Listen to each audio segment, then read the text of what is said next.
नमस्कार। आज हम भारत के पेटेंट कानून के एक बहुत ही कह सकते हैं खास पहलू पर नजर डाल रहे हैं। हमारे पास है द पेटेंट्स एक्ट 1970 और हम इसकी एक विशेष धारा को समझने की कोशिश करेंगे।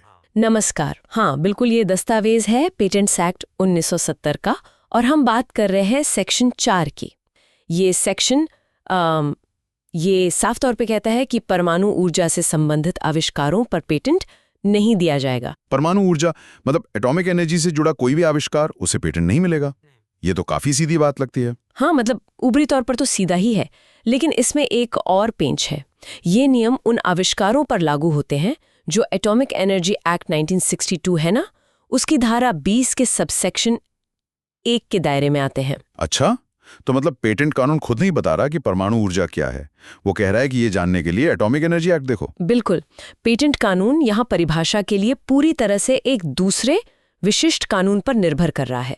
ये अपने आप में एक दिलचस्प कानूनी तरीका है। यहाँ बात वाकई दिलचस्प हो जाती है।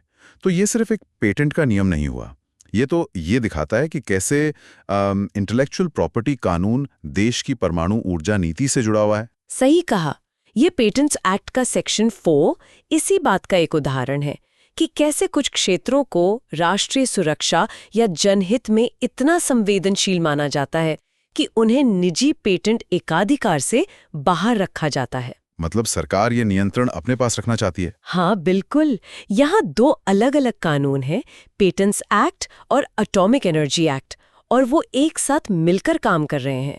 एटॉमिक एनर्जी एक्ट सरकार को परमाणु ऊर्जा से जुड़ी चीजों पर काफी कंट्रोल देता है, और सेक्शन 4 उसी कंट्रोल को इंटेलेक्चुअल प्रॉपर्टी के लिहाज से मजबूत करता है। एकदम सही। ये पक्का करता है कि परमाणु तकनीक पर कोई प्राइवेट मोनोपोली ना बन जाए, जिससे आप समझ सकते हैं सरकार की निगरानी या कंट्रोल कमजोर हो सकता है। तो इसका मतलब ये हुआ कि पेटेंट कानून हर आविष्कार पर एक जैसा लागू नहीं होता।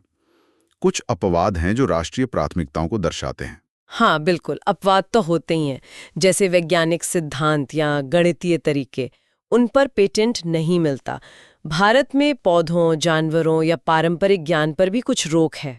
लेकिन परमाणु ऊर्जा वाला मामला खास है। हाँ, ये खास इसलिए है क्योंकि ये सीधे सीधे राष्ट्रीय सुरक्षा से जुड़ा है और एक बहुत ताकतवर कानून एटॉमिक एनर्जी एक्ट से जुड़ा है। ये सिर्फ कोई नैतिक या दार्शनिक रोक नहीं है, ये रणनीतिक है। रणनीतिक। तो इसका एक मतलब ये भी है कि इस फील्ड में इनोवेशन को शायद वो पुश ना मिले जो पेटेंट से मिलता है। ये एक तरह का ट्रेड ऑफ है, राष्ट्रीय सुरक्षा के बदले इनोवेशन की रफ्तार थोड़ी कम। हाँ, ये एक सोचा समझा नीतिगत फैसला है। सरकार को लगता है कि इस खास क्षेत्र में बिना रोक टोक के इनोवेशन और उसके फैलने का जोखिम ज्यादा है, पेटेंट से मिलने वाले फायदों से भी ज्यादा। मतलब ऐसा नहीं कि रिसर्च नहीं होती होगी, नहीं, रिसर्च तो होती है, लेकिन वो ज्यादातर सरकारी देखरेख और दिशा निर्देशों में होती है।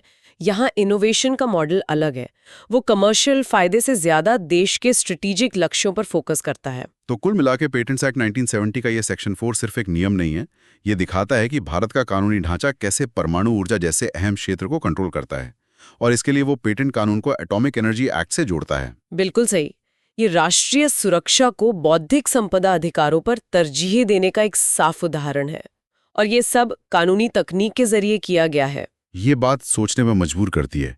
परमाणु ऊर्जा तो ठीक है, समझ आता है, रणनीतिक है, लेकिन आज की दुनिया में जैसे आर्टिफिशियल इंटेलिजेंस है या जेनेटिक इंजीनियरिंग, क्वांटम कंप्यूटिंग, क्या भविष्य में ये टेक्नोलॉजी भी इसी तरह के सवालों के दायरे में आ सकती हैं, जहां राष्ट्रीय हित और ग्लोबल कंपटीशन पेटेंट अधिकारों पर सवाल खड़े कर दें?